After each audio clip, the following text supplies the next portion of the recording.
नमस्कार दोस्तों, आज हम चर्चा करेंगे इथियोपिया में जो हाल ही में 23 नवंबर को एक वोल्केनो इरप्ट हुआ है, उसके बारे में। जी हाँ, ये 12,000 साल बाद ये वोल्केनो इरप्ट हुआ है और इसको डोरमेट वोल्केनो की श्रेणी में रखा गया है। डोरमेट वोल्केनो उसे बोलते हैं जो कि कई सालों से, हज़ार सालों से सोया हो।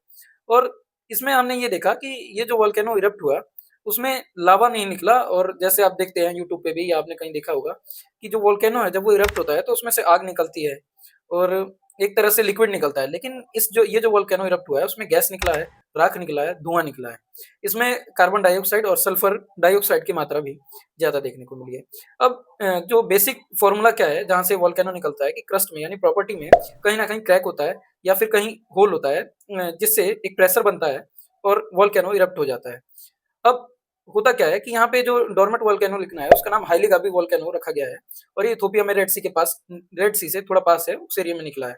अब इससे क्या इंसानों को भी प्रॉब्लम हुई? इंसानों को तो यहाँ प्रॉब्लम कम हुई है, लेकिन देखा गया है अब ये इंडिया में भी क्या इसका इफ़ेक्ट हुआ है? जी हाँ, इंडिया में इफ़ेक्ट हुआ है, लेकिन इंडिया में इंसानों को इससे हानि नहीं हुई।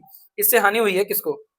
इससे हानि हुई है प्लेन्स वगैरह को हानि हुई है। एक जो प्लेन है वो जा रहा था केरला से अबू धाबी, उसको वापस बुला लिया गया और अहमदाबाद में लैंड करवाया गया और उसके बाद भी कई प्लेन एक्टिविटीज़ हैं, उनको रोक दिया गया। अब ऐसा क्यों हुआ? इसलिए हुआ क्योंकि उसमें से जो धुआँ निकल रहा था, गैसेज़ निकल रही थी और भी मतलब जो महीन-महीन कण थे, वो क्या कर रहे थे कि वो और हवा चल रही थी पूर्व की तरफ, तो इथियोपिया से इंडिया पूर्व की तरफ पड़ता है, ईस्ट की तरफ।